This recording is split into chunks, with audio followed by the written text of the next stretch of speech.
Olá, eu sou Alexandre, diácono da Diocese de Santa Amaro, e estou continuando as formações sobre aquele documento, a Exortação Apostólica Amoris Laetitia, como fruto do Sínodo da Família, escrito em 2015, passando para o capítulo 6 e 7, algumas perspectivas pastorais e reforçar a educação dos filhos.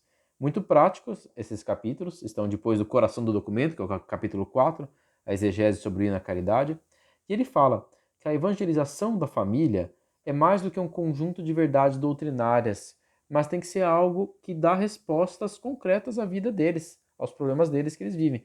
Porque realmente, Deus, ele dá respostas concretas à nossa vida. Santo Agostinho fala isso nas Confissões, ele fala: "Fizeste-nos para vós, Senhor, e o nosso coração está inquieto enquanto não repousar em vós." Então, Deus é mais do que um conjunto de afirmações doutrinárias, mas ele é a resposta para aquilo que dá sentido à nossa vida humana, nos torna verdadeiramente humanos, aquilo que nós fomos feitos para ser, sonhados desde toda a eternidade. Ele fala da necessidade também da formação querigmática dos noivos. Então, no curso de noivos, deles sentirem essa. O que é o querigma? Querigma é a forma básica da mensagem cristã, de que Cristo vive de verdade, de que ele morreu por nossos pecados e de que ele ressuscitou e está vivo ainda hoje. E é por isso que nós hoje anunciamos o Evangelho, por isso que nós hoje celebramos os seus mistérios, participamos da Eucaristia, do seu corpo e sangue, e é por isso que ele consegue se entregar a nós e transformar nossa vida hoje, né? Não só lá no passado, numa história remota ou num conjunto de verdades teóricas. Então, é importante reforçar na formação dos noivos essa formação querigmática, centralidade do mistério pascal, quer dizer, daquilo que Deus, que Cristo fez e que ainda vive e age na sua igreja ainda hoje, de verdade. Até, às vezes até com milagres e formas extraordinárias através do Espírito Santo dentro de cada um de nós, mesmo que não haja também grandes milagres ou que seja no dia a dia. Mas essa é a forma básica da formação dos noivos, a formação querigmática. E ele fala da importância também, reforça muitas vezes, do testemunho de outros casais, que também fazem o casal jovem amadurecer a consciência do que eles estão fazendo naquele ato litúrgico de consentimento, que é, claro, acontece num dado momento, na cerimônia do matrimônio, mas se continua por toda a vida, até a morte, tem que ser reafirmado todos os dias. E para isso o casal tem que se confiar na misericórdia de Deus, rezar junto, pedir a perseverança para Deus. É um caminho da graça, não é automático. Não surge assim do nada. Tem que se pedir, tem que se abrir, tem que ser humilde, tem que recorrer aos sacramentos. E a celebração do sacramento do matrimônio não é o fim, mas o início de uma caminhada, não é o fim de um objetivo. Então, assim, tem que haver essa paciência para se crescer em humanidade, acompanhar um ao outro nesse crescimento e sempre apostando na força da graça de Deus, porque é isso que o sacramento faz. O sacramento, ele é um sinal eficaz da graça de Deus, ele faz a graça acontecer também, se nós nos abrirmos. E também, claro, ser acolhedores à vida. O Papa reforça isso, a questão da paternidade responsável, de acordo com a doutrina da Igreja, desde sempre, especialmente desde os últimos documentos da Humanae Vitae, Casti Connubii e outros. Os filhos são sempre dom. E os casais mais experientes numa paróquia, eles têm uma vocação, uma verdadeira vocação missionária, de evangelizar os outros casais. Isso é muito importante, especialmente para aqueles que participam nos encontros de casais nas paróquias. E o que deve consistir a oração familiar, a vida de oração, o exercício do seu sacerdócio batismal em família? Em primeiro lugar, a Santa Missa semanal, o sacrifício de Cristo que se renova e que assume o sacrifício dos noivos como parte do sacrifício dele e aperfeiçoa, perdoa os pecados e eleva aquilo, torna aquilo possível até o final da vida. Então, a missa semanal, confissão frequente, quer dizer, pedir perdão a Deus e a graça para recomeçar, tanto pedir perdão um ao outro, claro, e o Papa relembra isso muitas vezes, nunca dormir sem pedir e dar o perdão um ao outro, o casal, mas também pedir perdão a Deus e pedir a graça de recomeçar, de reiniciar, fazer a leitura orante da palavra de Deus, a Lexio Divina, então ler a palavra de Deus, rezar com ela, fazer oração pessoal, meditar, né, pessoalmente com Cristo, rezar o terço em família. Então, quer dizer, lembrar que nós também temos o nosso momento de intimidade com Deus, e mesmo o marido e a mulher não pode ocupar o espaço na vida do outro casal, do cônjuge, que é destinado só para Deus. Então, quer dizer, também não dá para fazer uma idolatria do outro. Deus tem que ter o lugar dele, que é o centro de tudo. E se nós colocamos Deus no centro, na oração, na missa, na confissão, na leitura da sua palavra, no texto, na meditação pessoal, no diálogo pessoal com Deus. Então, todas as outras coisas também caem no seu lugar devido na nossa vida.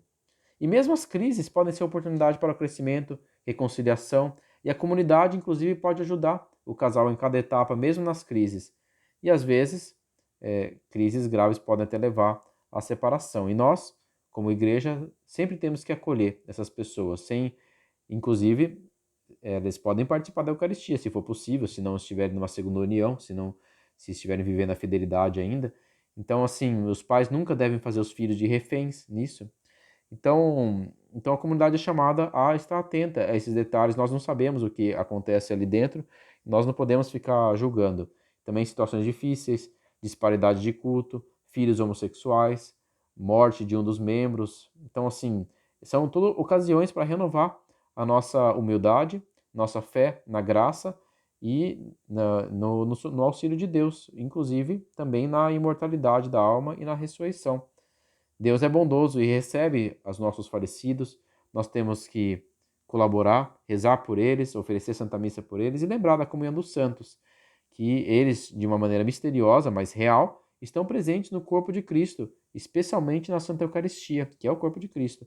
Então, mesmo os noivos, os esposos que perderam, ficaram viúvos, eles podem ter esse encontro misterioso com os seus falecidos queridos, especialmente pela comunhão dos santos, na Eucaristia. E rezar sempre por eles, o Papa lembra isso.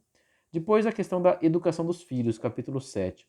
Então ele fala inicialmente que a formação moral dos filhos é uma responsabilidade indelegável das famílias. Então quer dizer, o primeiro responsável pela formação moral e religiosa dos filhos é a família, não é a escola e não é a paróquia, é o pai e a mãe.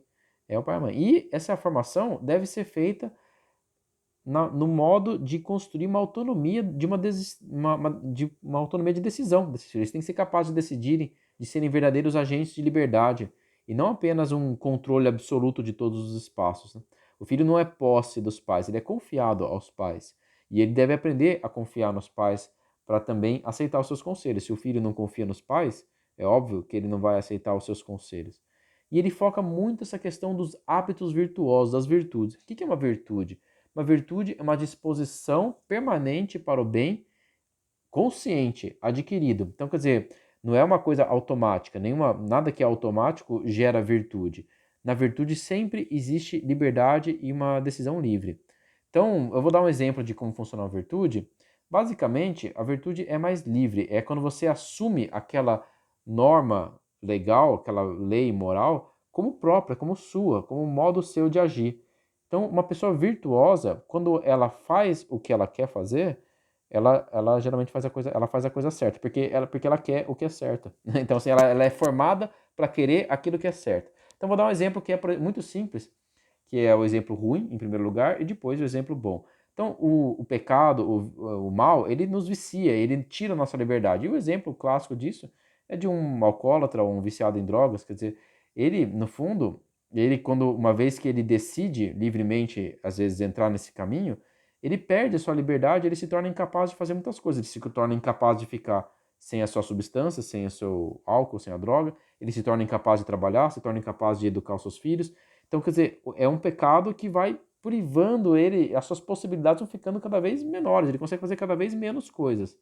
E pelo contrário, se ele é libertado do álcool e das drogas, ele não está sendo coagido por um regulamento. Pelo contrário, ele está se tornando mais livre para poder ser um bom pai, para poder ser um bom trabalhador, uma pessoa criativa, é uma pessoa que consegue não beber naquele momento, não usar uma substância naquele momento, ele é livre, ele é libertado, né?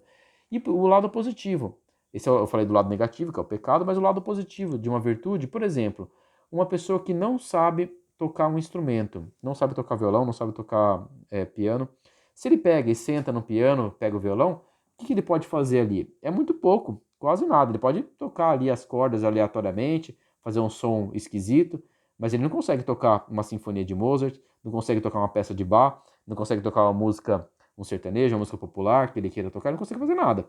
Por quê? Porque ele não sabe, porque ele não aprendeu, ele não tem a virtude de tocar um instrumento.